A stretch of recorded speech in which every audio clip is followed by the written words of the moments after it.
pretensioso dizer que só a nossa candidata é racional e os outros são irracionais. Todos somos regidos por emoção, por coração e pela razão, todos, seja de esquerda, de direita, de centro, né? A razão e o coração faz parte da nossa Constituição. O que acontece, né, é que num período de crise causado pelo naufrágio do governo do Titanic Dilma Temer, que jogou pela sua imprevidência, pelo seu aventureirismo, pelo seu populismo, pela sua irresponsabilidade econômica, o Brasil na maior crise da época moderna brasileira, né? A população está em desespero, né? A população desempregada, empresários falidos, né? Então eles se agarram às vezes, né, a boias fantasiosas que os candidatos demagógicos que querem ganhar o voto a qualquer custo lançam. E essas boias fantasmagóricas vêm tanto da direita como da esquerda. Quando você, como a Marina, propõe um programa que é muito sério, sem demagogia, de enfrentar uma crise como essa, né, às vezes a sua voz fica obscurecida. Porque como a raiva e o desespero na esquerda e na direita sobem, a voz da razão desce, né? Mas isso não quer dizer que você não deva persistir, que você não deva acreditar. E se você acha que sua proposta é boa, você tem que continuar dialogando e acreditar que o povo pode nos ouvir. Você pergunta, você não vai mudar de estratégia? Você não vai prometer alguma mágica como aquele ilusionista na esquerda que promete tirar todo mundo das dívidas desastrais? Não. Nós não vamos prometer essas mágicas nem jogar essas boias fantasiosas. Boias fantasiosas, por exemplo, como Bolsonaro diz, eu dou um murro na mesa e resolvo tudo. Ou, como diz o candidato terceirizado do Lula, traga o velho de volta, que todo mundo vai ser feliz para sempre. Então, isso nós não vamos fazer.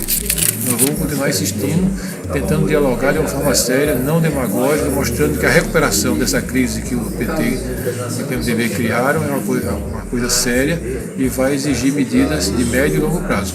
Se o povo nos ouvir, nós ficaremos muito felizes. Se nós perdemos a eleição, nós perdemos com os nossos princípios e a nossa missão, eu acho que a gente ajudou a discussão e a democracia no Brasil. E vamos continuar discutindo depois com quem ganhar, né? Porque o Brasil, né, ninguém é dono do Brasil, todos nós, brasileiros de todas as origens, é que temos direito e queremos morar nesse país. O Brasil não vai acabar, mesmo que se escolha o candidato da extrema-direita ou da extrema-esquerda, que vai significar mais 4 anos de conflito, mais 4 anos de briga na rua, mais 4 anos de demora para superar a crise econômica. Foi isso que o povo escolheu. Então vamos trabalhar nesse contexto para que o Brasil se recupere num prazo mais longo. Isso é a democracia.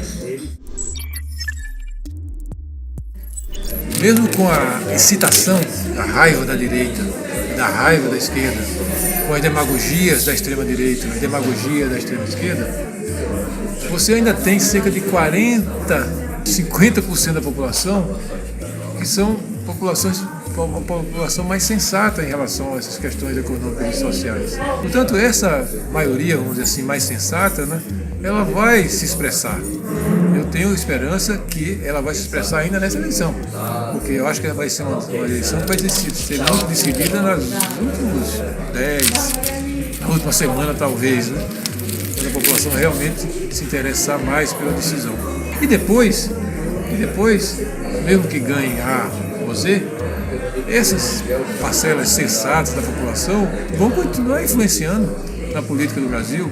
Então eu acho que o Brasil tem uma Constituição bastante boa, já possibilitou 30 anos de democracia, tem resiliência para suportar mesmo aventureiros e demagogos. Isso dói. A consequência, por exemplo, se ganha A ou se ganha Z, é que vai atrasar a recuperação brasileira por 4 anos. Mas eu não acredito que haja a possibilidade de um retrocesso político, né? De volta a uma ditadura, ou cairmos numa ditadura de direita ou de esquerda, isso eu não acredito. Eu acho que o povo brasileiro está muito mais amadurecido, a democracia é resiliente e que se por acaso ganha algo desse tipo, vai doer, vai atrasar a recuperação. Mas o povo, a maioria do povo, vai impedir esse caminho para a ditadura, para um regime autoritário, tanto de esquerda como de direita.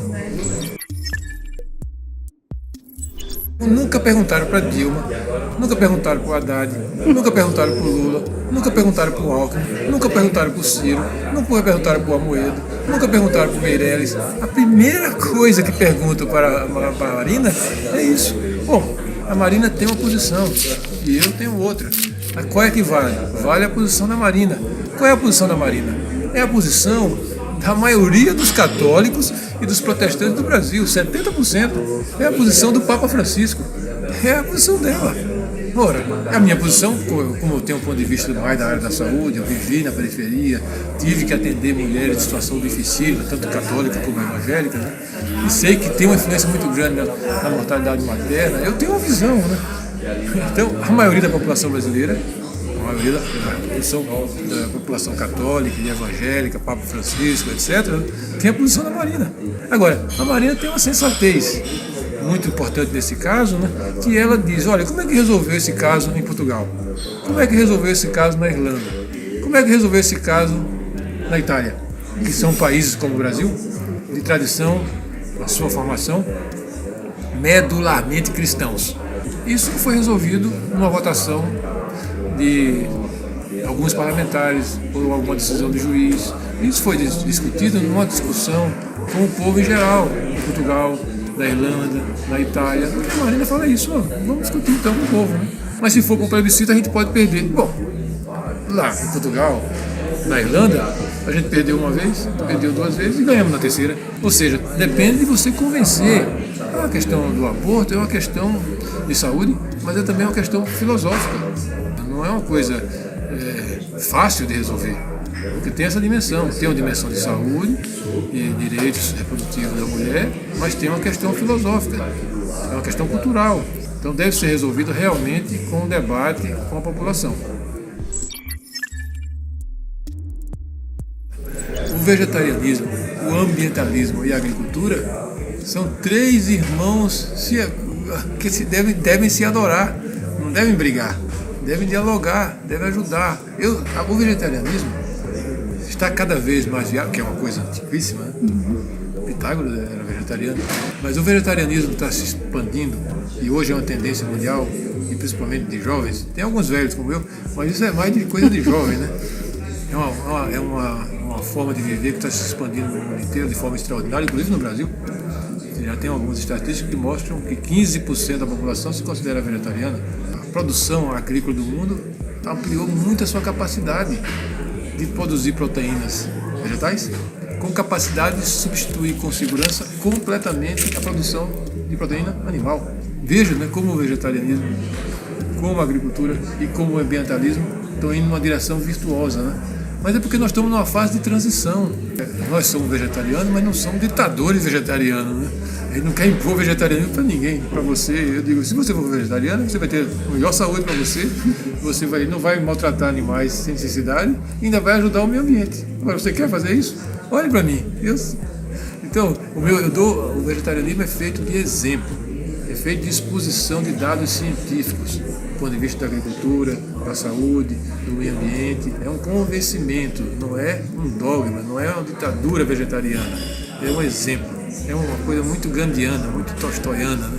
Mas essa é a tendência mundial. E não está em contradição, insisto, né, com a questão da agricultura poderosa, potente, moderna.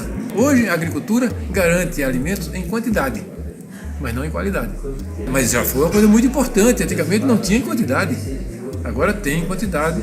Foi feita com a tecnologia que exigiu um grande uso de fertilizantes e agrotóxicos, mas agora já se desenvolve já a perspectiva de que essa agricultura poderosa pode ter novas tecnologias mais limpas, menos dependente do excesso de fertilizantes, menos dependente do uso de agrotóxicos. A agricultura moderna mantém a terra viva, não é uma agricultura primitiva, pelo contrário, é a tecnologia mais avançada do que essa agricultura convencional que permitiu tantos avanços até agora. Mas isso é uma transição, isso é feito com convencimento, novamente expondo dados científicos, debatendo com o que existe aí. Então eu não vejo essa contradição, o que eu vejo é uma tendência mundial. A juventude principalmente caminha para o vegetarianismo, caminha para exigir alimentos sem veneno para seus filhos, e nós temos que ajudar a agricultura a evoluir nessa direção.